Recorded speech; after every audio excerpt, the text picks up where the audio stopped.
is going on? Redmaster here, and welcome back to the episode of Cards and Castles tier lists, where today we'll be hitting up the Crusader faction. A lot of you guys seem to enjoy the last tier list we did, and it did spark some conversation about, how I play certain cards and why you guys either agreed or disagreed with some of my points. So, with that being said, of course, as always, the full list of all the Crusader cards will be down in the description below, and let's get started. So the first topic I want to talk about is not actually about a specific card, but about something that I sort of noted in general while going over this tier list for Crusaders. Now the Crusaders are probably one of the big three factions currently on top of the competitive ladder right now, of course, followed by Warlocks and Pirates. Um, but that doesn't mean all of their cards are necessarily going to be great.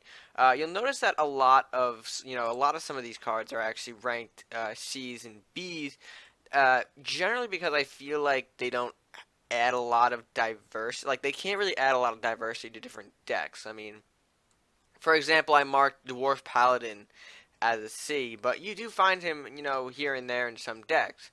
If I can find him. The reason why I marked him as a C, here he is because he really doesn't have any sort of additional purpose outside of either a knight or a dwarf deck. And in which case, he's sort of contained to this bubble. He doesn't have a lot of diversity. Same thing with other knights like Guardian and Cleric. Luminaris, I think I marked off as I marked it off as a B, which it's still a really great spell, but it only fits in knight decks. So I feel that's just something I need to kind of bring to light before really going into some of these specific cards. Not every card is, a B or higher. You'll find going through the list there are quite a few C's, a pretty hefty amount actually now that I'm looking over it. Some F's here and there, definitely less than what we found in the Vikings, but that's sort of generally saved for you guys could probably guess which ones are probably already F without even looking in the description below, but that's just sort of, again, a topic I wanted to touch up on. So, with that being said, let's actually jump into our first card for this tier list. So, the first card I want to talk about is the Dragon Crest Shield. Now, the shield itself, I believe, is a card that's been generally, overhyped and over-exaggerated since the Enchanted Grove.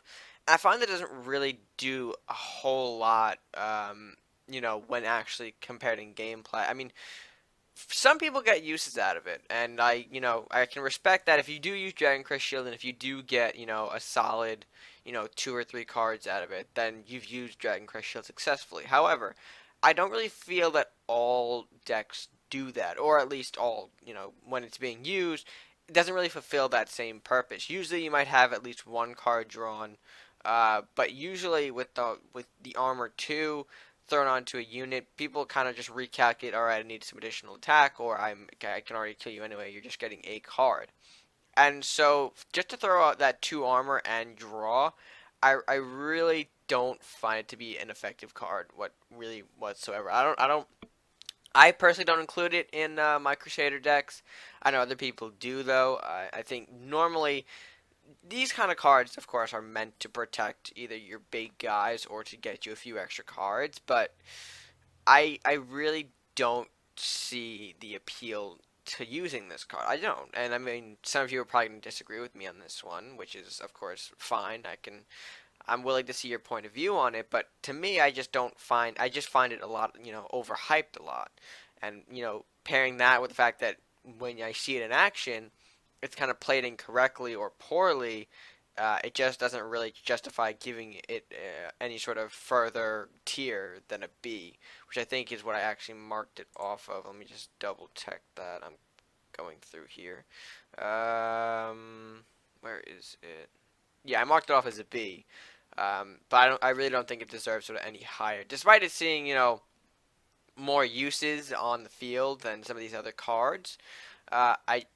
It just doesn't really do it for me. So, sort of like a personal opinion on that one, but still, just for what it's doing and what it's giving, I don't really find that it deserves higher than a B. So with that being said, I think it's a nice segue into our next sort of possibly overhyped card, which is the Tarius Files. Now, Personally, the Tarius Files, again, similar to the Dragon Crest Shield, has been an overhyped card. However, this one does have a more, bit of a higher success rate than Dragon Crest Shield does, when I see it in action.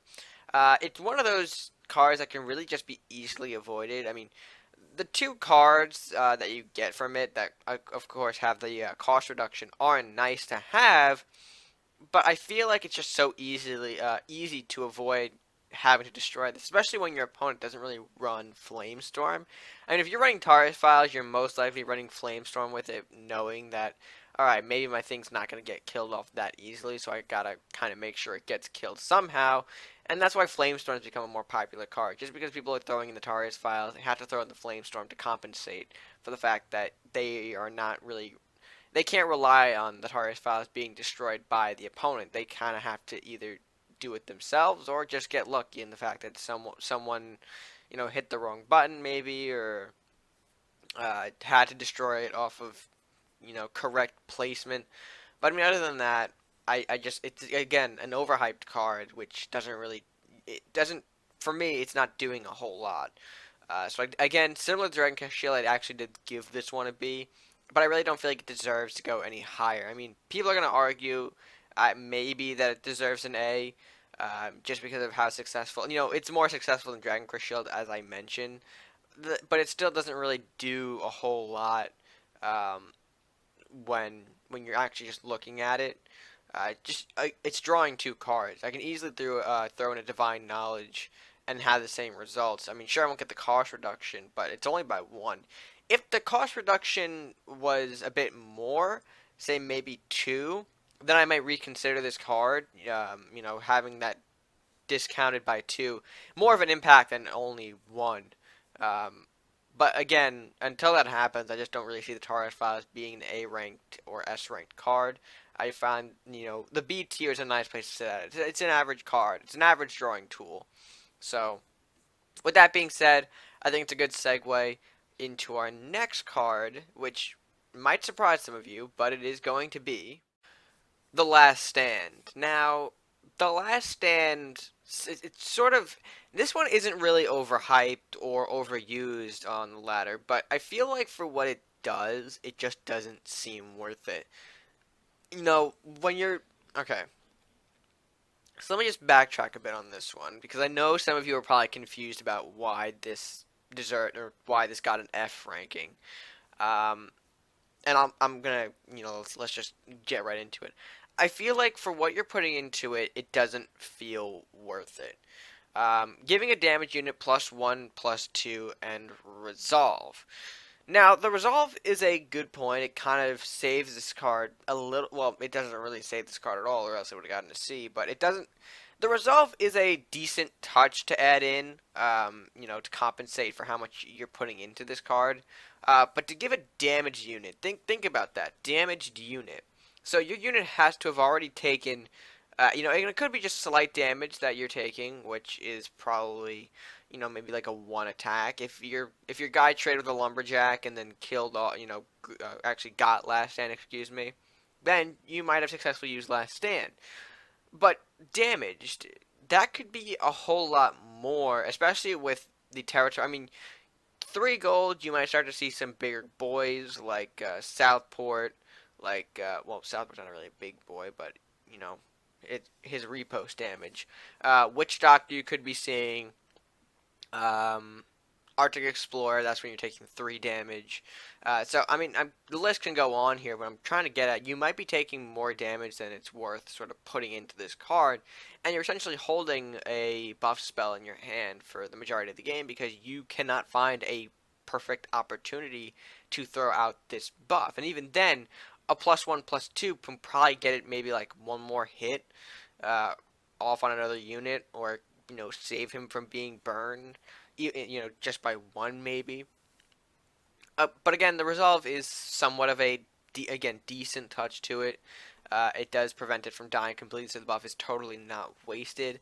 But even then, if you're giving this to a damaged unit, it's pretty much already dead.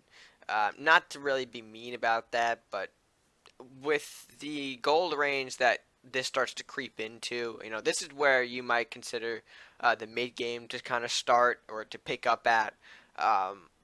So, and it doesn't feel worth it to spend possibly an entire turn saving one unit from death, even though it's pretty much already like, you know, it's probably more worth it to put it down, if anything, than to really just keep it going. But that's kind of my stance on the Last Stand. Um, I got an F ranking. If you guys want to disagree that, I'm, like the other two, more than willing to hear your opinions on it. But that's kind of what I believe for the Last Stand to kind of be worth. So with that being said, let's hop into a bit more of a positive topic. And that topic's going to be Genevieve the Dawn Sword. Now, I feel that good old Dawn Sword here is a card that's generally been overlooked due to the fact that in her gold range you have cards like Craxus and Arbiter's Return, and even to a degree Dremoth, that kind of just completely overshadow what the Dawn Sword can do. But I feel like she is a decently strong card.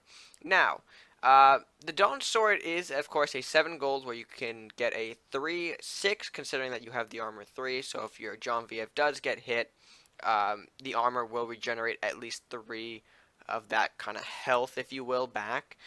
Plus deflect and resolve makes this a pretty decent unit, and a pretty actually kind of strong one at that, considering that you have the resolve plus the armor, and the fact that she cannot be targeted by enemy spells directly, so it kind of just hordes off the Warlock burn. Um, but I think her overall lacking feature is the fact that she's got 3 attack, and when you're putting in 7 gold, just look to my, I think, is that a left here?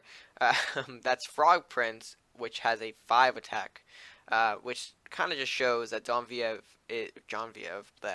is not the strongest when it comes to fighters, and that's kind of why she's at an A rank and not sort of an S rank. That attack does hurt her, but can be easily fixed. I do play, if you guys have known me for a little while, you guys know that I like to play stat importance, especially now in the TEG era.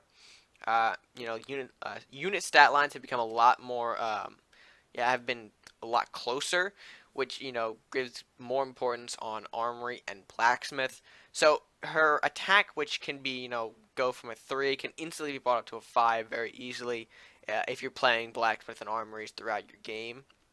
So that sort of weak attack can be easily fixed, and it's why Genevieve is such a great card in my opinion. But again, overlooked due to the fact that she's got Arbiter's Return, Craxus, and Dremoth in the same space as her. So hopefully maybe we see more of her if people start to get tired of the Warlock burn. Obviously pack maybe 1 or 2 just to give it a try if you are running armories and blacksmith. If you have nothing else to really run at the time, I can recommend Genevieve as sort of a interesting sort of mix up in the deck. But yeah, with that being said, I think that just about covers it for the Crusader tier list. And with that being said, guys, if you guys did enjoy this version or this episode of Tier List, be sure to give it a like, share with your friends, and comment down below your thoughts on the Crusader faction.